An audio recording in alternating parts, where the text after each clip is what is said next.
안녕하십니까. DY 경영연구소입니다. 이번 시간에는 원가 관리회계 강의 두 번째 시간인데요. 자, 원가 개념에 대해서 설명을 드리도록 하겠습니다. 자, 원가란 무엇인가?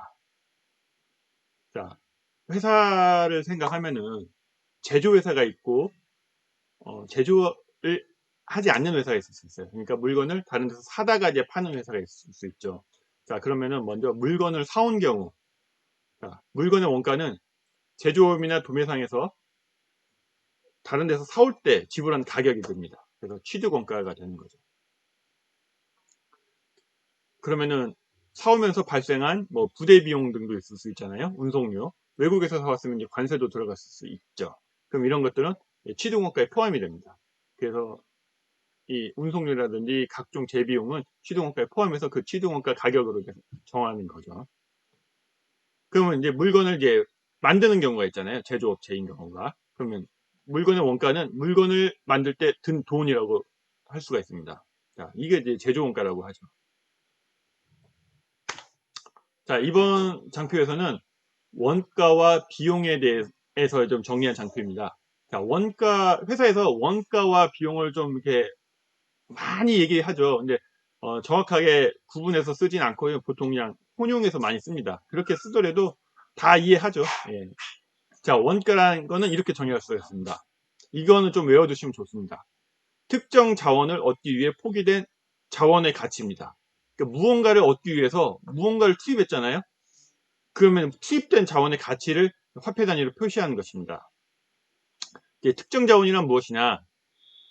회사에서는 회사의 존재 이유는 수익 창출이잖아요. 자, 그러면은 특정 자원을 얻기 위해서 어떤 자원이냐? 그 회사가 만드는 제품이라는 거죠. 그 만드는 제품, 자산이라고 표현했고, 그 만드는 자산을 왜 만드느냐? 미래의 경제적 효익을 위해서 만듭니다. 왜냐하면 이걸 만들어서 팔아서 수익을 벌기 위해서잖아요. 그 미래의 경제적 효익을 위해서 특정 자산을 얻기 위해서 포기된 자원의 가치를 원가라고 합니다. 자, 그러면은 이 만들어진 자산, 제품이 되겠죠. 이 제품은 어떻게 이제 관리가 되느냐? 제품을 만들어서 팔지 않고 그냥 그대로 갖고 있으면은 미소멸이 되겠죠. 여기서 이 미소멸이 되겠죠. 미소멸된 상태라면 계속 자산을 존재하는 거겠죠. 뭐 영원히 갖고 있을 수는 없겠죠. 이게 뭐 이제 어 기본적으로는 팔리는 게 정상인 거고 안 팔린다면은 몇 년 지나서 이제 불용 처리가 되겠죠. 그러면은 소멸되는 경우가 어떻게 있냐? 정상적인 경우라면 수익 창출입니다. 이제 매출이 돼야 되죠. 제품을 팔려고 만들었으니까 당연히 팔려야 되겠죠. 그럼 팔리면서 수익 창출이 됩니다. 이때 이제 비용 처리가 되죠. 매출원가 처리가 되는 거죠. 자, 그럼 이게 정상적인 경우이고 만약에 팔리지 않는다. 뭘 만들어서 팔려고 했는데 이 연필이네요. 연필을 만들어서 팔려고 했는데 연필이 뭐 3년이 지나도 안 팔렸어요. 그래서 뭐 디자인도 이제 올드해지고 만약에 이제 막 이게 불량이 좀 날 수도 있잖아요. 그래서 '아 이거 팔 수가 없겠다.' 하면 이제 불용 처리를 하게 되겠죠. 그러면은 뭐 수익 창출 없이 이제 손실 처리가 되겠죠. 회사에서 이제 잡손실 같은 걸 떨어내게 되겠죠. 그런 식으로 이제 자산이 만들어지고 이제 처리가 되게 됩니다. 그런 걸 이제 원가라고 했고요. 특정 자원을 얻기 위해서 포기된 자원의 가치라고 정의할 수 있습니다. 그리고 비용은 수익을 발생시키면서 사용된 자원의 가치입니다. 자, 차이가 뭐냐면요. 여기는 특정 자원을 얻기 위해서 포기된 자원의 가치라고 하고요. 비용에서는 그냥 수익을 발생시키면서 회사라는 거는 존재 이유가 수익을 창출하기 위해서잖아요. 그러니까 회사의 활동을 위해서 사용된 자원의 가치를 그냥 비용이라고 합니다. 특정 자원이 없는 거죠, 여기는. 그래서 바로 비용으로 처리가 되는 것을 비용이라고 합니다. 그래서 차이점은 특정 자원을 얻기 위한 것이냐 아니냐 그것만 구분하시면 될 것 같습니다. 자, 원가 계산의 목적이라고 장표를 만들었는데요. 원가 계산의 목적은 이제 제 나름대로 만들었기 때문에 물론 더 많이 배우신 분들은 이제 다르게 설명할 수도 있겠지만 저는 그냥 회사에서 제 경험상 이렇게 좀 정의를 좀 할 수가 있을 것 같습니다. 원가 계산의 목적은 첫째, 판매 가격을 결정하기 위해서. 이거 물론 당연한 얘기죠. 원가 계산, 자, 판가를 결정하는 메커니즘은 두 가지가 있다고 생각을 해요. 독점적인 위치에 있다면은, 기술적으로 독점적인 위치에 있고 판가를 본인 회사가 결정할 수 있는 위치에 있다면은 원가 계산을 해요. 원가 계산을 한 다음에 회사에서 원하는 마진을 붙여요. 그러면 이게 판가가 되는 거겠죠.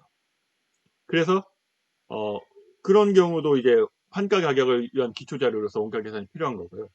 판가를 본인이 결정할 수가 없는 위치가 있을 수도 있어요.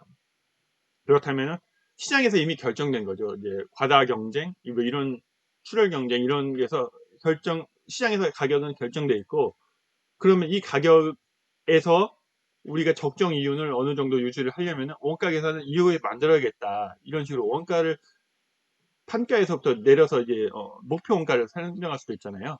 그럼 이 가격에 만들기 위해서는 재료비를 얼마 사야 되고 가공비를 어떻게 해야 된다. 이런 식으로 또 결정할 수도 있습니다.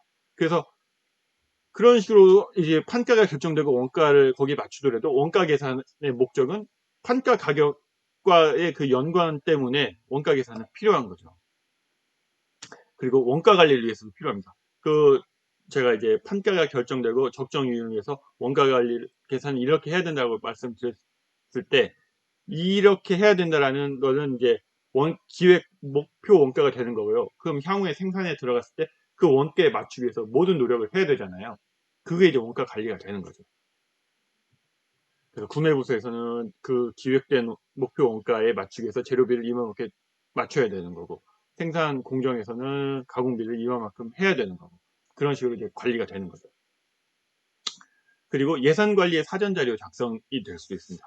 자, 제가 연필을 들고 있으니까 연필 얘기로 계속 한다면은, 올해는 뭐 이 연필을 뭐 100만 자루를 만들었고 내년에는 뭐 120만 자루를 만들겠다라는 계획이 세워져 있다면, 120만 자루에 맞추기 위해서 그럼 내년에 뭐 이 흙에는 얼마를 사야 되고 나무는 얼마를 사와야 되고, 또는 이런 쇠뭉치나 지우개는 얼마만큼 사와야 된다, 이런 것도 세워질 수가 있고, 100만 자루일 때 직원이 몇 명이 필요했는데 120만 자루를 하려면은 직원을 몇 명 더 채용해야 되고, 또는 투자를 얼마만큼 해야 된다, 이런 것도 됩니다. 제가 4번까지 같이 말씀드리네요. 그래서 내년 예산을 그런 식으로 수립하는데, 사업계획 같은 데서 수립하는데 사전 자료가 될 수가 있고요. 또 작년에 세운 계획에 따라서 올해 그 사업 관리 예산에 따라서 실적 관리를 해야 되잖아요. 그런 부분에서도 원가 계산이 필요한 거죠. 그리고 아까 좀 전에 말씀드렸지만 설비 투자를 더 해야 되겠다, 인력을 더 채용해야 되겠다, 이런 거 할 때도 이제 원가 계산이 굉장히 필요한 게 되는 거죠. 그래서 네 가지로 말씀드렸는데, 이런 네 가지가 이제 경영 관리가 되는 거죠. 그래서 이 경영 관리라는 거는 뭐 회사에서 이제 경영관리 본부도 있고 뭐 이렇게 있잖아요. 그럼 그 경영관리 본부란 게 이 원가 계산이 굉장히 중요한 게 되는 거죠. 이 원가 계산이 경영관리의 이제 기본 업무가 되는 거죠. 네, 아주 중요한 업무가 되는 겁니다. 다음 장표에서는 제조 원가와 판매 관리비에 대해서 설명을 좀 드리도록 하겠습니다. 제가 이제 간단하게 좀 정리를 좀 해봤습니다. 먼저 제조 원가라는 것은 제조 활동을 위해서 투입되는 원가라고 정의를 할 수가 있습니다. 말 그대로죠. 판매 관리비는 판매와 관리 활동을 위해서 투입되는 원가다. 그리고 총원가는 제조 원가와 판매 관리비의 합이라고 표현할 수가 있습니다. 자, 원가의 구성은 제조 원가와 판매 관리비가 있고, 제조 원가는 재료비, 노무비, 경비로 구성이 됩니다. 재료비, 노무비, 경비를 우리는 원가의 3요소라고 흔히들 얘기를 합니다. 그래서 재료비, 노무비, 경비가 제조 원가이고, 거기에 판매 관리비를 더한 것을 우리의 총원가라고 표현합니다. 자, 제조 원가와 판매 관리비를 비교 한번 해볼게요. 자, 관련 활동은 제조 활동에서 발생하는 걸 제조 원가라고 하고, 판매와 관리 활동에서 발생하는 원가를 판매 관리비라고 합니다. 대부분의 회사들이 예를 들면 현대자동차다. 현대자동차는 이제 서울에 있잖아요, 본사는. 그리고 공장은 울산에 있잖아요.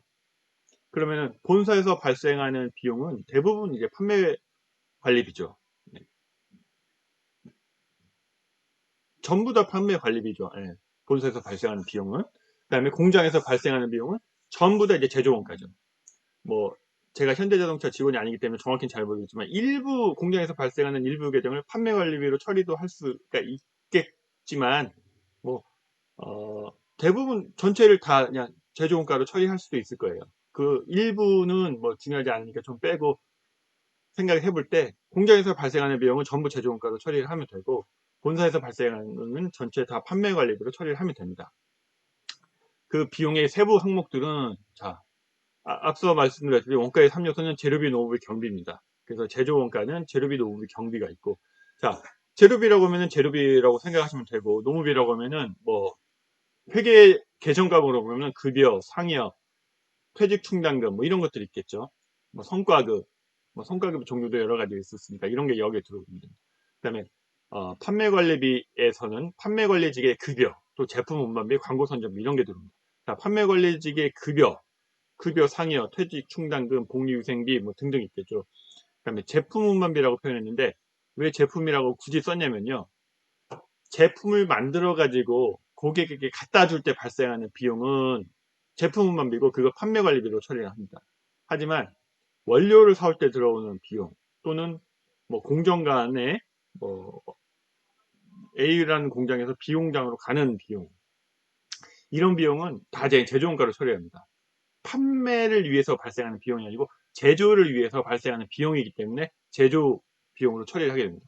그래서 그렇게 발생하는 비용은 재료비에 보통 포함을 많이 시키죠.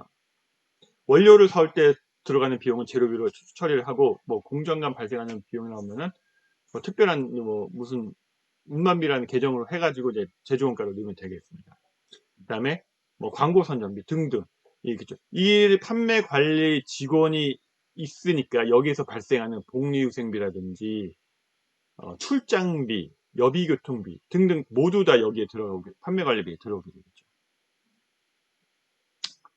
또 이제 본사 건물에서 발생하는 뭐 감가상각비도 여기에 판매관리비에 들어오고요. 여기는 공장에서 발생하는 건물의 감가상각비, 기계장치 감가상각비 전부 제조원가로 들어오게 되는 거죠. 손익계산서의 해당 여부는 제조원가는 제품이라는 걸 만들었다가 이제 매출원가로 처리를 하게 됩니다. 제품이 출고될 때. 그다음에 판매관리비는 판매비 관리비로 판매비와 관리비로 바로 처리를 하게 됩니다. 그래서 밑에 이제 재고와 여부가 있는데 매출 원가, 자 제조에서 만드는 비용은 제품이라는 재고 자산으로 처리가 됩니다. 그래서 재고 가능 원가라고 합니다. 재고 자산을 잡았다가 재고가 출고될 때 매출 원가로 처리가 됩니다. 하지만 판매 관리비는 기간 원가라고 해서 그 기간에 발생한 비용은 바로 기간에 비용 처리를 해버립니다. 그래서 기간 원가라고 표현을 합니다. 비용 인식 시점은 투입 원가가 재고가 된 후에 매출되는 시점에 비용을 인식을 합니다. 판매관리비는 발생기간에 바로 비용 처리를 하게 됩니다. 자, 제조원가와 판매관리비의 이 차이에 대해서 이렇게 하나, 둘, 셋, 5가지로 이제 설명을 좀 했습니다. 그래서 지금 강의 들으시는 분들이 이제 재무나 관리 쪽에서 근무하시는 분들이라면 너무 쉽겠지만 영업이라든지 생산이나 분에서 근무하시는 분들 같은 경우는 이렇게 구분이 되는구나라고 좀 이해하실 수 있을 겁니다. 자, 다음은 주요 제조 원가의 항목입니다. 원가의 3요소라고 아까도 말씀드렸지만 재료비, 노무비, 제조경비가 원가의 3요소입니다. 재료비는 생산 과정에 투입되는 재료의 원가이고요. 노무비는 제조 관련 직원의 인건비입니다. 그리고 제조경비는 제조 원가 중에서 노무비와 재료비의 노무비를 제외한 나머지 원가를 이제 제조경비라고 합니다. 자, 여기는 이제 제조원가의 흐름, 제조원가 플로우라고 해가지고 좀 정리를 좀 해봤는데요. 이 장표를 잘 이해를 하시면은 회사 생활하는데 좀 이해가 좀 되게 많이 도움이 되실 거예요.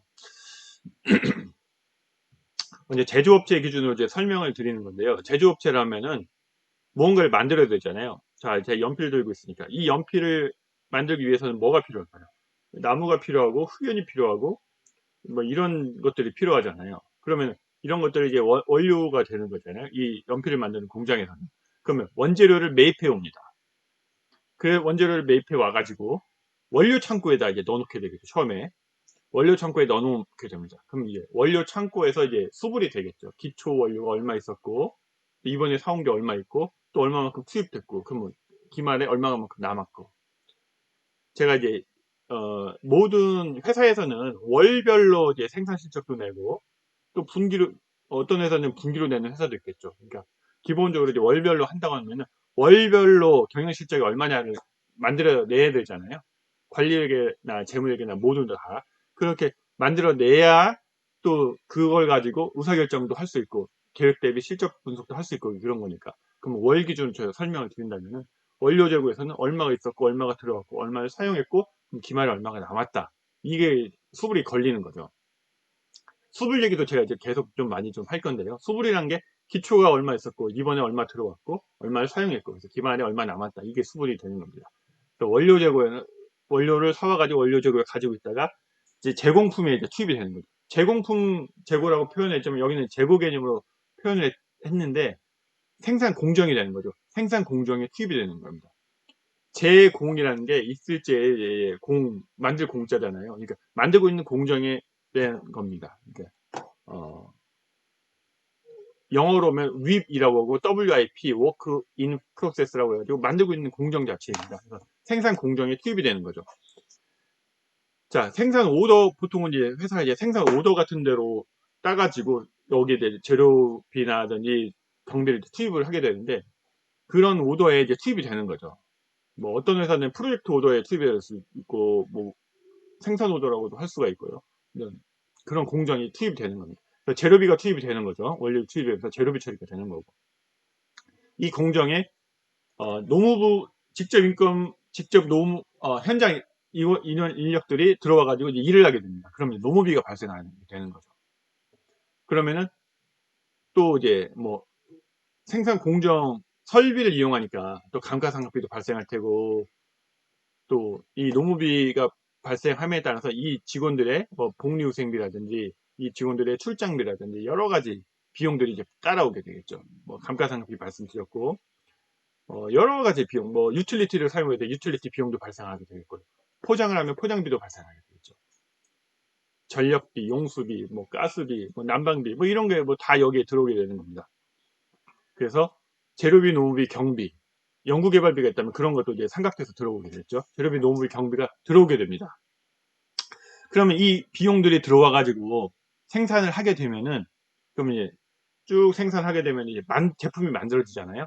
제품이 만들어지면 이제 제품 재고에 쌓이게 되겠죠. 그러면은 이 제품이 완성되면 제품 재고로 이제 넘어가게 됩니다. 그러면은 제품 재고로 넘어가는 것들이 이게 이제 단기 제품 제조 원가가 되는 거죠.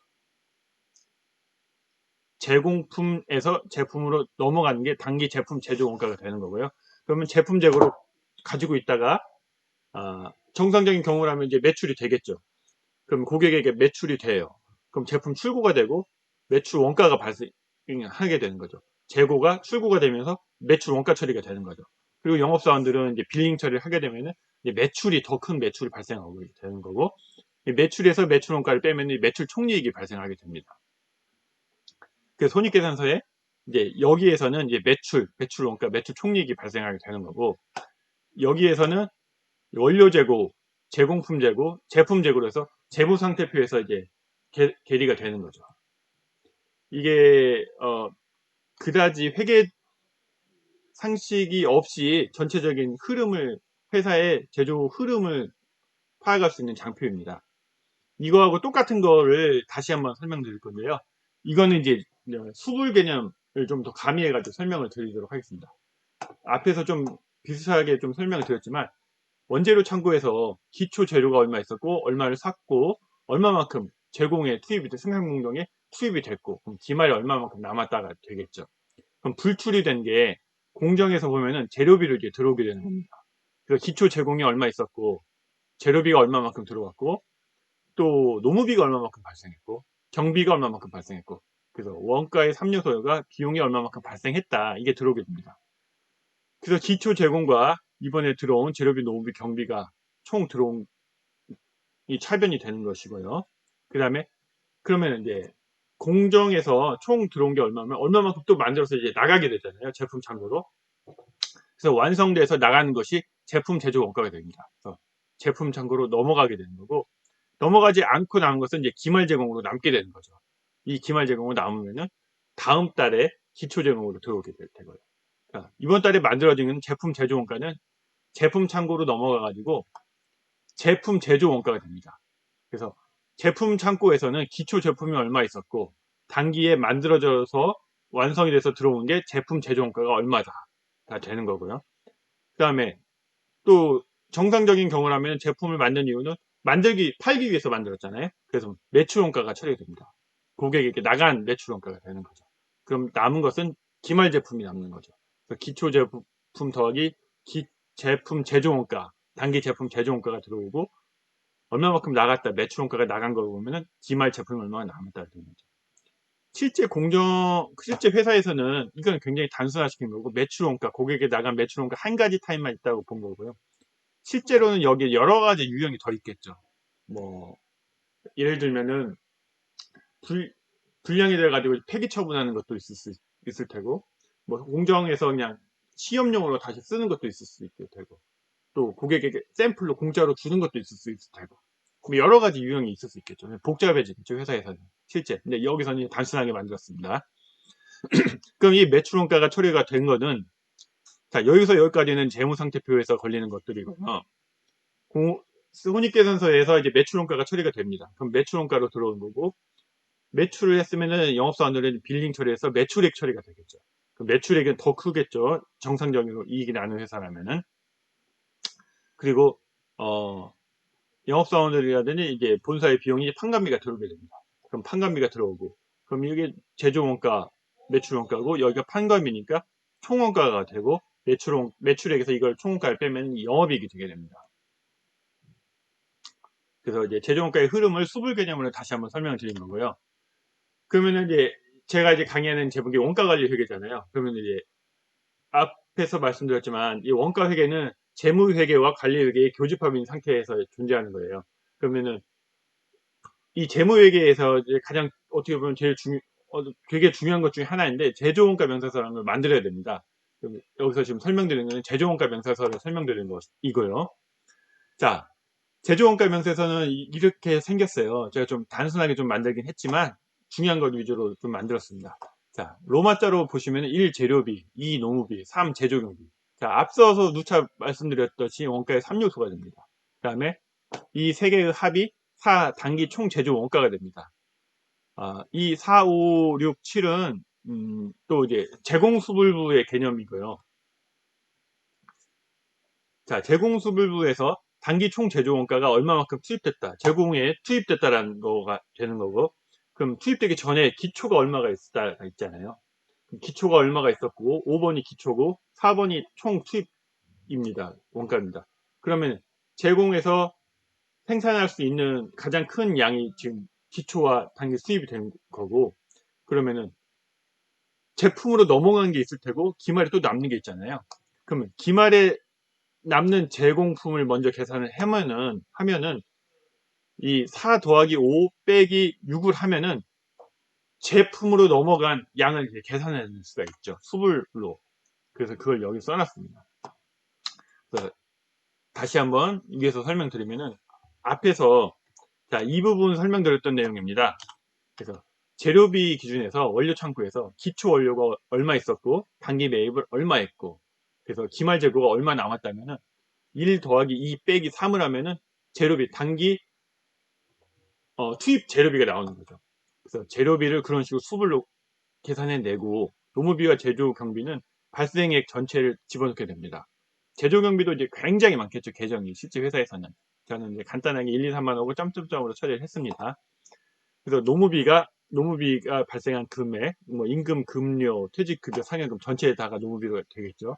그다음에 제조 경비도 쭈루룩 있겠고 이거를 자 1과 2와 3을 더한 단기 총 제조 원가가 되는 겁니다. 단기 총 제조 원가가 되는 거고 기초 제공품에서와 더하고 기말 제공품을 빼면은 제품으로 넘어간 단기 제품 제조 원가가 되는 겁니다. 이것도 수불에 있어 이렇게 걸리는 거죠. 이렇게 제조 원가 명세서가 만들어지게 되는 겁니다.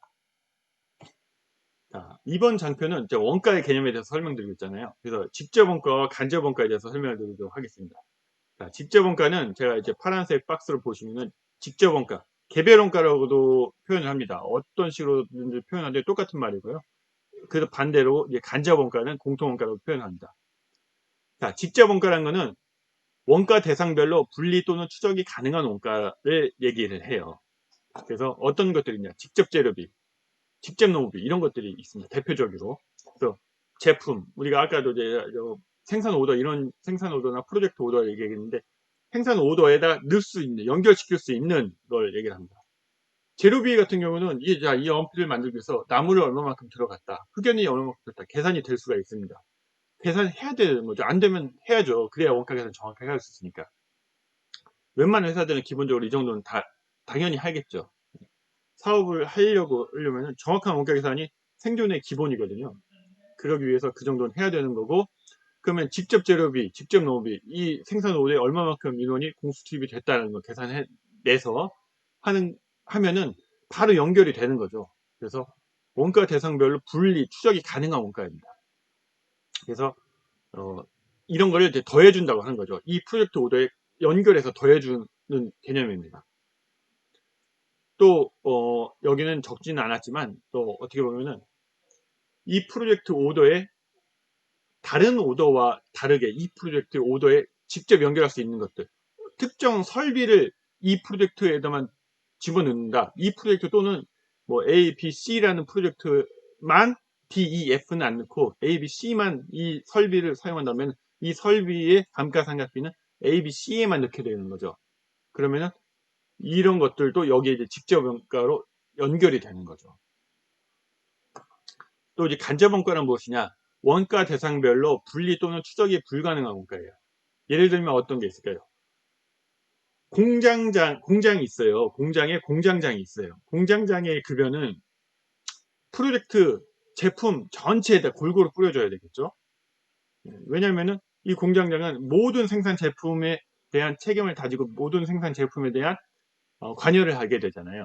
그래서 공장장의 급여는 전체 다 뿌려줍니다. 공장에 뭐 인사과 인사팀의 인건비, 뭐 기획팀의 인건비, 만약에 이런 게 있다면은 이런 부서들도 공장 전체에 뿌려줘야 되겠죠. 그래서 여기는 이제 나누기로 했어요. 그래서 위에서 직접으로 연결할 수 있는 부분은 다 직접으로 연결을 해줍니다. 최대한.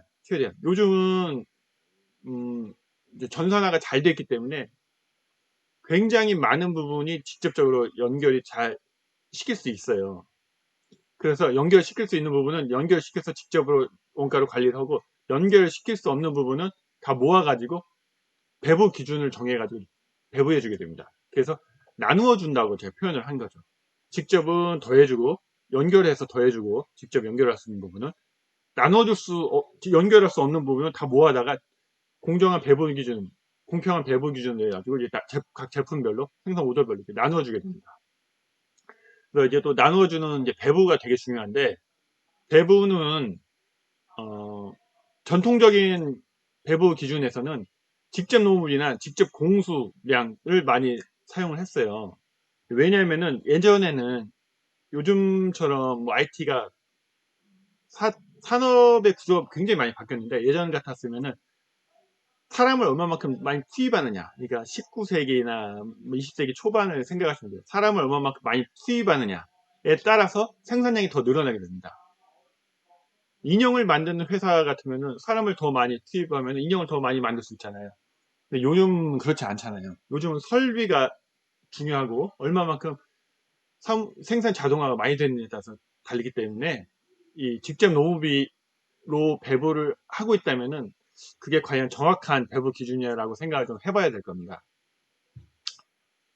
그래서 요즘은 또 이제 좀 더 배부 얘기를 하면은 ABC 원가도 많이들 이제 도입을 하고 있는데, 액티비티 베이스드 코스팅이라고 하잖아요.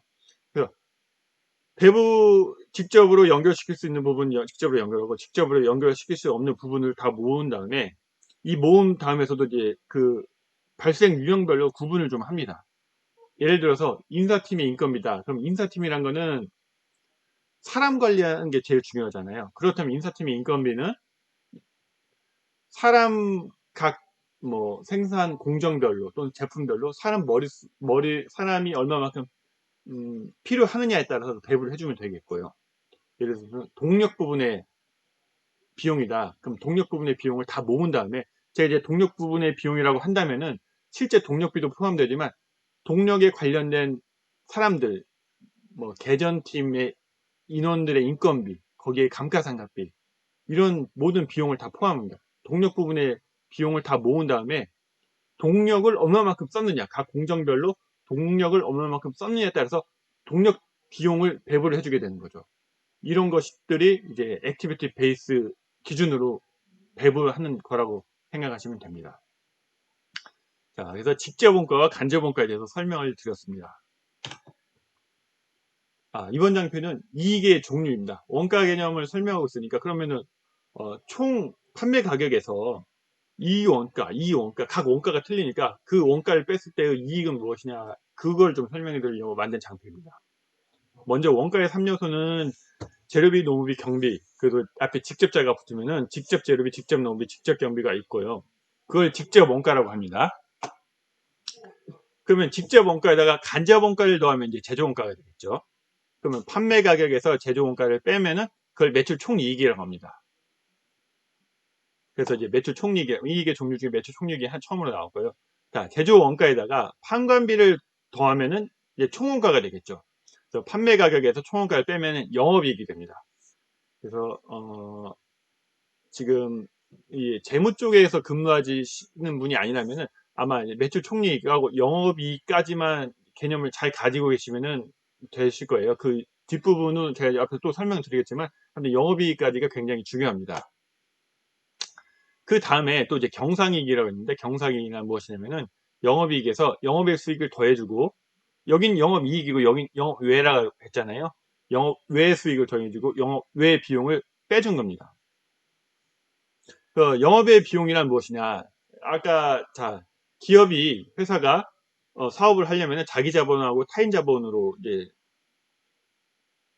구성을 해가지고 이제 사업을 하게 되는데, 자기 자본은 비용이 안 들어요. 왜냐하면 나중에 단기 순이익까지 낸 다음에 그걸 가지고 배당을 주게 되거든요. 그래서 비용이 안 들고, 타인 자본에 대해서는 이자 비용을 줘야 됩니다. 그래서 이자 비용을 주는 거를 이제 지급이자 비용 처리가 되고, 그걸 이제 영업의 비용에, 지급이자가 영업의 비용 중에 가장 대표적인 것들입니다. 그 외에도 이제 회사가 이제 요즘은 이제 외국에서 재료도 수입 많이 하고 수출도 많이 하니까, 그러면서 이제 환차 손도 발생하고 환차 이익도 발생하는데, 환차 손 발생한 게 이제 영업의 비용이 들 수가 있죠. 그 다음에 뭐 유형자산이라든지 뭐 재고자산에 대해서 뭐 처분하면서 발생하는 이익이라든지 손실, 이런 것도 영업의 비용으로 들어올 수가 있죠. 그래서 영업의 비용은 그런 것들이 들 수 있고, 이제 반대로 비용이 들어왔던 것이 반대로 이익이 될 수도 있잖아요. 아까는 지급 이자라고 말씀드렸지만, 사업을 하다 보면 캐시가 있을 수도 있고 캐시가 조금 수익이 매출 수금이 돼가지고 캐시가 당분간 단기적으로 좀 이렇게 많이 갖고 있을 수가 있잖아요. 그래서 이걸 뭐 차입금을 갚기는 너무 기간이 짧고 다음에 또 돈 쓸 일이 있으니까, 그래서 단기적으로 좀 갖고 있을 때 은행이라든지 단기 상품을 투자를 해가지고 했을 때 또 이제 이익이 발생할 수 있잖아요. 그런 것들, 그렇게 이익이 발생할 있고, 환차 이익도 발생할 수 있고요. 뭐 유형자산 처분 이익이 발생할 수도 있고, 그런 것들이 이제 발생할 수 있겠죠. 그래서 경상이익은 영업이익에서 영업의 수익을 더해주고 영업의 비용을 빼준 것을 경상이익이라고 합니다. 세전이익은 경상이익에서 특별이익과 특별손익을 가감해 준 것을 얘기를 합니다. 특별이익과 특별손익은 말 그대로 특별할 때 발생하는 거니까, 정상적인 경우에는 발생하지 않는 거니까요. 경상이익과 거의 같은 개념이라고 생각을 하셔도 큰 무리가 없을 것 같습니다. 단기순이익은 세전이익에서, 앞에서 세전이익까지 계산했으니까 세전이익에서 법인세 비용을 빼준 겁니다. 기업이 1년 동안 영업을 해가지고 돈을 벌었으면은 이제 뭐 세금을 내야 되는 거니까요. 그 비용을 빼준 겁니다. 그래서 단기순이익이 최종적으로 기업이 벌여들인 이제 경영 성과가 되겠죠. 그래서 저걸 가지고 이제 자기 자본에 대해서 이제 배당금도 지급하고, 또는 이제 유보금으로 놔뒀다가 나중에 투자를 할 수도 있게, 그렇게 되겠는 거죠. 여기까지 해가지고 원가 개념에 대해서 설명을 드렸습니다. 감사합니다.